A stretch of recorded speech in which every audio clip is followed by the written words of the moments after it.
Well, hello, I'm out and about again in DY for my mini sermon this week. And today I'm at a kids park and we're thinking all about Jesus as a child. Today we continue our series on the intentional life. What does it mean to point our lives in the direction of Jesus? Whether you believe in him or not, it's a great way to point your life. So why don't you join us on this journey? And this week's theme is curiosity. Curiosity and learning. What would it mean to be curious? In our discipleship, in our kind of pointing our lives in the direction of Jesus, what does it mean to be curious?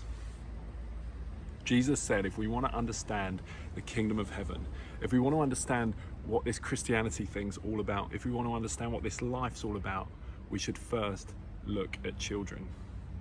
When I think about curiosity and learning, I think about children. Some of you know I have a daughter aged 2 going on 20 called Isla, and what's starting to happen is the terrible twos have begun. She strops all the time, she stamps her feet. I don't know where she learnt that from, definitely wasn't me, I promise. But when she's naughty, I put her on the naughty step. Now the other day, purely by chance, Daddy was a bit naughty, so Daddy had to go on the naughty step. I don't know if parents among you or carers have done this, but Isla put me on the naughty step. So I went over, sat on the naughty step, and she recited this whole script that she'd learned from me, as well as adding a few bits. And I said to her, Isla, I'm really sorry, is it okay if Daddy comes off the naughty step now? And she said, no, not yet, you got to wait a bit longer. And I asked her again, and she said, no, not yet, you got to wait a bit longer. And then finally I said, Isla, can Daddy come off the naughty step? And she said, okay. Children are amazing, and often they surprise us with their knowledge, with their awareness, and how perceptive they are. And that's what we see in today's story, taken from Luke's gospel. Jesus is at the temple, and it's really interesting, this passage, because when we think about Jesus' life and the account that we've got, which is pretty historically reliable, you can ask about that another day if you want, we only have a few accounts of Jesus, either as a child, as a baby, and the nativity, which you might have done at school. But as a teenager, as someone growing up, it feels like we miss this whole period of his life between, say, about the age of 2 and 30 when he begins his ministry. And today we pick up the story when he's about age 12. So we're reading from Luke chapter 2, verse 41. Now every year, his parents went to Jerusalem for the festival of the Passover. And when he was 12 years old, they went up as usual for the festival. When the festival was ended and they started to return, the boy Jesus stayed behind in Jerusalem, but his parents didn't know.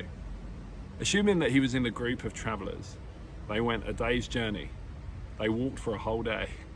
Then they started to look for him among their relatives and friends. When they didn't find him, they returned to Jerusalem to search for him. After 3 days, they found him in the temple, sitting among the teachers, listening to them and asking them questions. And all who heard him were amazed at his understanding and his answers.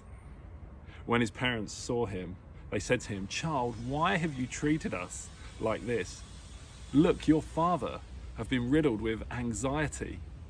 He said to them, "Why were you searching for me? Did you not know that I would be in my father's house?" But they did not understand what he had said to them. Then he went down with them and came to Nazareth and was obedient to them. His mother treasured all these things in her heart, and Jesus increased in wisdom and in years and in divine and human favor. Oh man, what a great story, what a great picture. And there's a couple of things I just want to draw out the passage which are really interesting for today. First of all, Mary and Joseph lose God's son. Can you imagine how the conversation would go between Mary and God? Like, you know that son that you asked me to bring into the world with the whole angel thing? Yeah, I kind of lost him. It would be a little bit awkward. But I don't know if you can relate to that, like losing something or losing someone and being riddled with anxiety. They're running around, they don't know where Jesus is. The other thing that's interesting is that it takes them a day to notice that he's gone. And that says a little bit about the community and the culture at the time, that a whole family, a whole community would raise a child, and so they'd be all together, and that would be relatively normal.